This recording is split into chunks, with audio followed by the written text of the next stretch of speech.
Hello guys, welcome back to channel. இன்றைக்கி நம்ம என்ன பார்க்க போகிறோன்னா, நான் வந்து ஒரு 2 வாரம் முன்னாடி சொல்லியிருப்பேன் இது கோஸ்ட் ஸ்டோரி ரிலீஸ் பண்ணுறேன்னு. அந்த ஸ்டோரி நேம் என்னென்னு பார்த்தீங்கன்னா கோஸ்ட் இன் வில்லேஜ். ஸோ ஏன் டிலே ஆச்சுன்னு நான் கடைசியில் சொல்கிறேன். இப்போ பார்த்தீங்கன்னா ஸ்டோரிக்குள்ளே போயிடலாம்.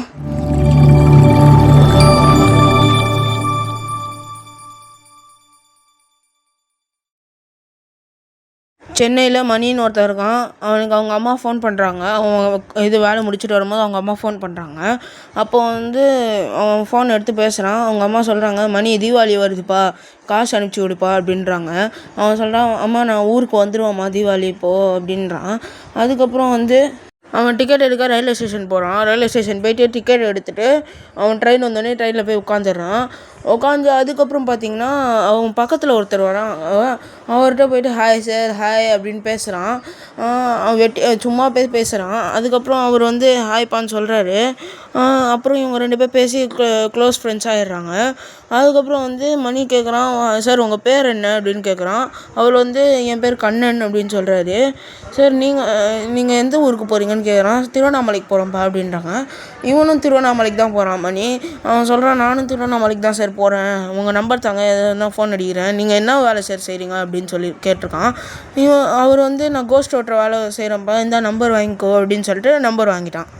அதுக்கப்புறம் ஊரில் இறங்கிடுறாங்க. அவங்க 2 பேர் பாய் சொல்லிட்டு கிளம்பிடுறாங்க. மணி ஒரு ஷேர் வேன் மாதிரி பிடிச்சி அவங்க வீட்டுக்கு போயிடுறான். போயிட்டு அங்கே போனோடனே அவங்க அம்மா, மணி வந்துட்டியாப்பா, நல்லா இருக்கியாப்பா, உன்னை பார்த்து எவ்வளோ நாள் ஆகுது அப்படின்னு சொல்கிறாங்க. அவனும் ஆமாம்மா, ஒர்க் அதிகமாக இருந்துச்சு, என்ன பண்ணுறது அப்படின்னு சொல்லிட்டு அவங்க அம்மா சொல்கிறாங்க, ஃப்ரெஷ்ஷப் ஆகிட்டு வாப்பா, உனக்கு நான் சிக்கன் செஞ்சு வச்சுருக்கேன் அப்படின்றாங்க. இவன் என்னென்னா தங்கச்சி எங்கன்னு கேட்குறான். தங்கச்சி தூங்குறாப்பா அப்படின்னு சொல்லியிருக்காங்க. அதுக்கப்புறம் இவன் வந்து ஃப்ரெஷ்ஷப் ஆகிட்டு வரான். வந்து சாப்பிட உட்காரும் போது கரண்ட் ஆஃப் ஆயிடுச்சு.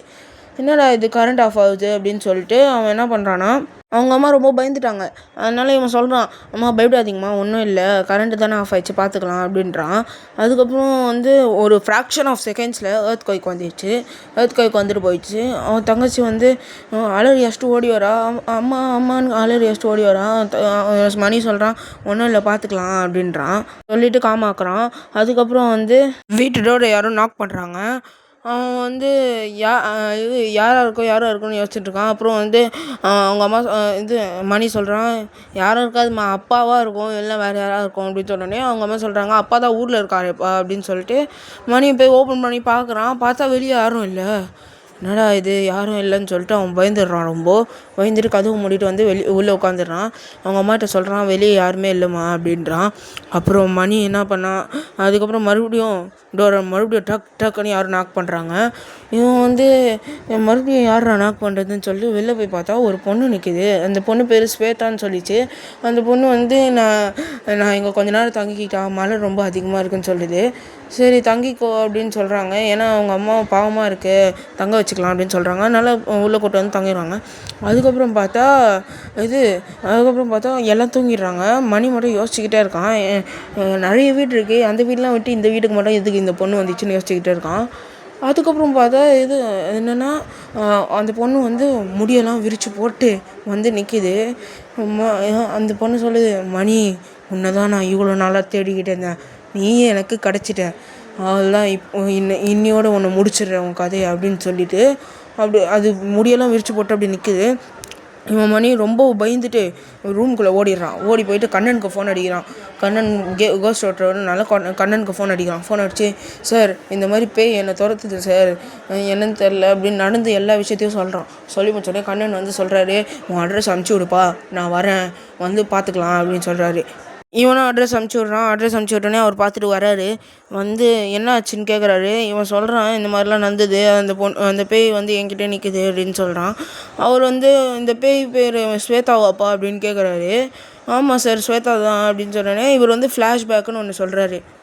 ஃப்ளாஷ்பேக் கண்ணன் சொல்கிறாரு, இதே வீட்டில் உன் பேர்லேயே ஒருத்தர் இருந்திருக்காருப்பா மணின்னு. அவர் ஃபோன் பேசிகிட்டு இருக்கும் போது ஸ்வேதா வரா. வந்து மழை ரொம்ப அதிகமாக இருக்குது, இங்கே கொஞ்ச நேரம் தங்கிக்கிட்டான்னு கேட்குறா. இவன் வேணான்னு சொல்லிடுறான். அவன் வந்து ப்ளீஸுன்னு கேட்குறா. ஆனால் இவன் வேணான்னு சொல்லி ஸ்வேதாவை தள்ளி விட்டுறான். தள்ளி விட்டோன்னே லாரியில் போய் முட்டி ஸ்வேதா இறந்துடுறான். அப்புறம் ஃப்ளாஷ்பேக் முடிஞ்சிருது. கண்ணன் சொல்கிறாரு, அந்த மணி நீந்தான் நினச்சிட்டு உன்னை துரத்திட்டுருக்காப்பா, நான் பார்த்துக்கிறேன் விடு அப்படின்னு சொல்கிறாரு. இது மணி கேட்குறான், என்ன வழி இருக்குது இதுக்கு அப்படின்னு கேட்குறான். அவர் வந்து நான் பார்த்துக்கிறேன் அப்படின்னு சொல்லிட்டு ஒரு ஷீட் எடுக்கிறாரு எல்லோ கலரில். அந்த ஷீட் எடுத்து ஸ்வேதா கிட்ட சொல்கிறாரு, ஸ்வேதா நீ இங்கே வந்து போ, நீ நீ நினைக்கிற மணி இவன் இல்லை வேறு ஒருத்தன் அப்படின்னு சொல்கிறாரு. ஸ்வேதா சொல்கிறா, இல்லை இவன் தான் இந்த மணி, நான் இவனை சும்மா விட மாட்டேன்னு சொல்லிட்டு மணிக்கிட்ட வரான். அதுக்குள்ளே அவர் வந்து ஒரு மந்திரத்தை போட்டு அந்த ஸ்வேதா வந்து அந்த ஷீட்டுக்குள்ளே இழுக்கிறாரு. ஆனால் ஸ்வேதா வந்து இல்லை நான் போக மாட்டேன்னு சொல்கிறா. கண்ணன் சொல்கிறாரு, நீ போய் தான் ஆகணும்னு சொல்லிட்டு ஃபுல் பவரை வச்சு அந்த ஷீட்டுக்குள்ளே இழுத்துட்டாரு. ஸ்வேதா பார்த்தா. ஸோ கைஸ், இந்த ஸ்டோரி பார்த்துருப்பீங்கன்னு நினைக்கிறேன். இந்த ஸ்டோரி பிடிச்சிருந்தா லைக் பண்ணுங்கள், ஷேர் பண்ணுங்கள், சப்ஸ்கிரைப் பண்ணுங்கள். இந்த ஸ்டோரி டிலே ஆகிறதுக்கு என்ன காரணம்னு சொல்கிறேன். ஏன்னா வந்து இப்போது நான் எக்ஸாமுக்கு முன்னாடி சொன்னேன், இப்போ எக்ஸாம் வந்ததுனால என்னால் பண்ண முடியல. எக்ஸாமில் கொஞ்சம் தான் எடிட் பண்ணுறேன். ஸோ எக்ஸாம் முடிஞ்சோடனே நான் வந்து எடிட் பண்ணி உங்களுக்கு போஸ்ட் பண்ணிட்டேன். நல்லா இருந்துச்சுன்னா கமெண்ட் பண்ணுங்கள். இதே மாதிரி நிறைய ஸ்டோரிஸ் பார்க்கலாம். நிறைய ஸ்டோரிஸ் பார்க்குறதுக்கு என்னை சப்ஸ்கிரைப் பண்ணி வச்சுக்கோங்க. பாய், தேங்க்யூ ஃபார் வாட்சிங். Happy Christmas to all.